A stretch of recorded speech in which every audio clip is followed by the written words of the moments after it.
I want to start this deep dive with a single brutal quote. I mean, it's a line that I think shocked an entire generation of viewers and really redefined what we expect from high-stakes TV drama. I think I know which one you mean. It's from Game of Thrones, in those moments right before the infamous Red Wedding. Ah, of course. He is my son, my first son. Let him go.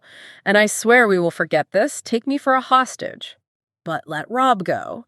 The Lannisters and their regards. Oh, yeah. That moment, that complete reversal, just the unforgiving brutality of it. It's such a perfect marker for how ambitious television storytelling has become. And that's our mission today, isn't it? To analyze the mechanics, the industrial pivots, and the writing blueprints that allowed television to transform. Exactly. We're looking at a history that takes us from, like, the fixed 3-camera stage of a 1950s sitcom. All the way to these global billion-dollar epics that drop an entire story all at once.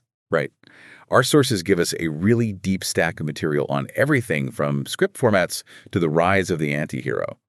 We're digging into the mechanics that allowed these shows to become these massive cultural forces. To figure out what you really need to know about how TV grew up and why it became, the defining medium of our time. Let's do it. Okay, so let's unpack this journey. I think we have to begin with a fundamental production template, right? And the sources all seem to point to I Love Lucy as the genesis of it all. Oh, absolutely. That innovative use of multiple cameras in front of a live audience, that became the gold standard. It set a format that basically defined comedy for decades. It did. And that multi-camera setup, it almost felt more like you were recording a play. It created this specific, really reliable intimacy. The power of repetition. Yeah, and because these shows were on every week, same time, same structure, they had this immense power to influence culture just through habit. And that habit created something the sources call parasocial bonds. It's a key concept for you listening. This is that one-sided relationship you form with characters you watch all the time. You start to feel like people you actually know. Right, like familiar faces in your life. Right. And that broadens a show's reach immensely. And television figured out how to leverage that intimacy very quickly. So while the 1950s sitcoms were, reinforcing the ideal of the nuclear family, the 1970s just completely inverted that. Radically. Suddenly you have shows like All in the Family or Maude using that same comfortable comedic format to stage these intense arguments about real-world politics. Like race, women's rights, Vietnam. Yeah, comedy literally became a public forum for debate. It's so interesting how the sources highlight MAH as the blueprint for that blend. It took that stage-based format, but injected this profound dramatic weight into it. Focusing on trauma, the psychological toll of war, they were walking this incredible tonal tightrope. And it was sort of a signal, wasn't it, that TV could handle layered, complex characters in a way that had previously been reserved for film. It was proof that consequence mattered, even inside a comedy. And if you look at the writing mechanics, this shift actually dictated the script's structure. For multi-camera shows, the format is almost theatrical. But for single-camera dramas, the ones trying to look like movies, they use a teaser or a cold open and end with a tag or a cliffhanger. Exactly. And even the number of acts changes things. So why do serialized dramas, the ones that tell one long story, typically use only 4 acts? Well, because that 4-act structure basically frees the writer from the rhythm of the commercial break. They don't have to resolve a little mini conflict every 7 minutes. So they can slow the pacing down? They can slow it way down, allow for more philosophical dialogue, spend 15 minutes just watching a character struggle internally. An episodic show, like a classic procedural, needs a 5-act structure plus a teaser to guarantee you get a clean setup and a payoff within the hour. It's all about pacing and commerce. And that tight commercial structure was about to get a massive shock to the system. I'm talking about the rise of prestige TV, which was really kicked off by The Sopranos in 1999. That was the seismic shift. It pivoted storytelling away from external plot points and deep into internal psychology. I mean, what The Sopranos did was introduce the morally complex antihero, a villain you were sort of forced to sympathize with. Maybe even root for, which was the crazy part. Tony Soprano wasn't just a mobster. He was a brutal criminal who also suffered from panic attacks, went to therapy, and was desperately trying to be a good father. And failing. That therapy element was the key, right? It was a structural mechanism that let the show move away from action beats and into philosophical debate. Absolutely. And creator David Chase, he channeled real stuff into this. His own pessimistic mother was apparently the model for Livia Soprano. That emotional grounding is what makes it work. By making Tony's conflicts so personal, tied to his mother, his kids, his identity, you as the audience had to accept this truly ambiguous, morally gray protagonist. which allowed for that slow, methodical storytelling. Arcs could pay off over multiple seasons. AJ's descent into nihilism, for instance, that wasn't a weekly plot. It was a creeping, multi-year character breakdown. And to explore that kind of psychology, they had to break narrative rules. They borrowed heavily from cinema, even from experimental TV like Twin Peaks with the dream sequences. Why were those dreams so critical to the genre? They allowed the writers to explore Tony's darkest fears and moral conflicts without shattering the realism of the crime world.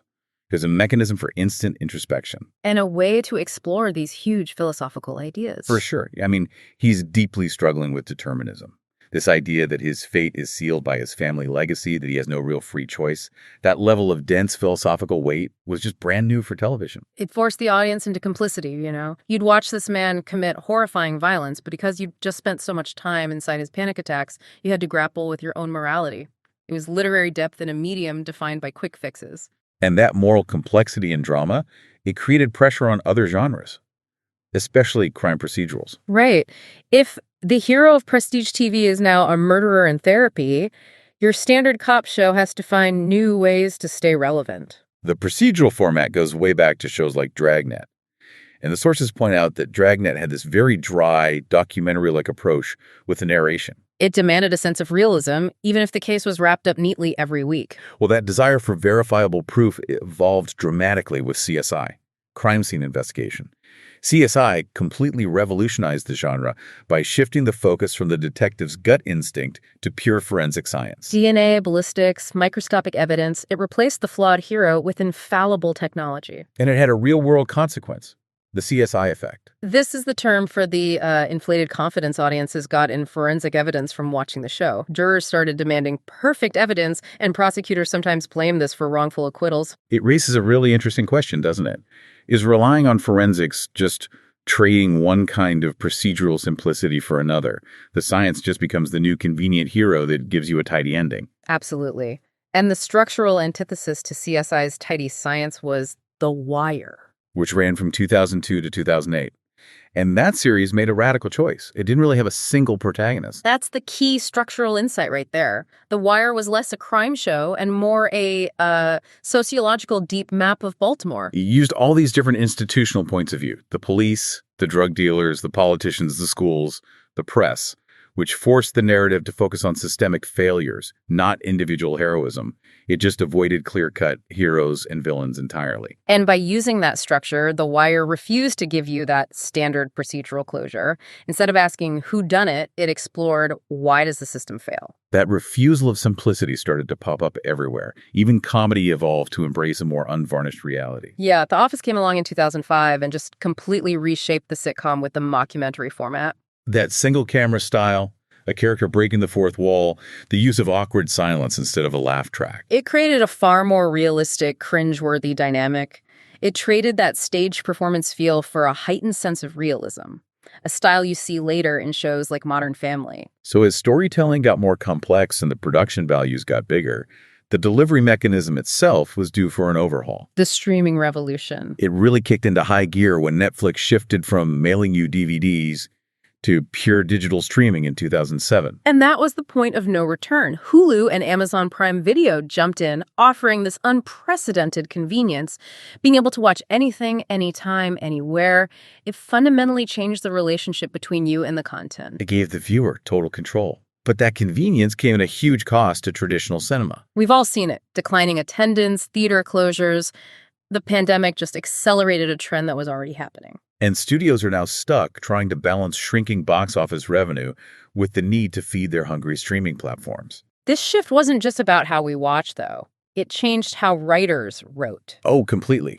Binge-watching became the norm because platforms started dropping entire seasons at once, which meant writers could just abandon the old need to recap things episode by episode. And focus entirely on those long, novelistic structures. They optimized for investment. The goal became, how quickly can we hook you so you press play next episode?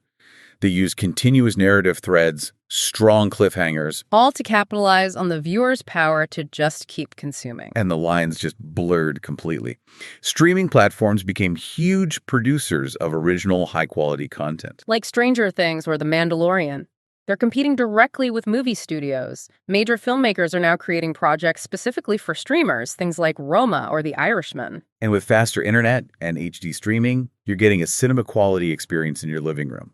The center of gravity for visual storytelling has decisively shifted away from the theater and into the home. So we've tracked TV from those early multi-camera templates that define family norms through the politically charged 70s into the moral ambiguity of the antihero dramas. And finally, to the global, binge-worthy structures delivered by streaming. What's the core takeaway here? I think it's that television defines eras more comprehensively than movies do because of its ongoing, repetitive nature. Its consumption tracks social and technological shifts in, real time. It's cheaper to distribute, it's more accessible, and its sustained presence is known to shape social attitudes and cultural knowledge over years. Exactly. It's the continuous, decades-long conversation with the viewer that gives TV its cultural weight. Which leaves us with a final thought for you to ponder. If the technology now provides a cinematic experience at home and we're consuming entire seasons designed for binging, what truly separates a prestige TV series from a very long movie broken into chapters? It's a crucial distinction, and maybe one that's disappearing. Something to think about the next time you hit play next episode.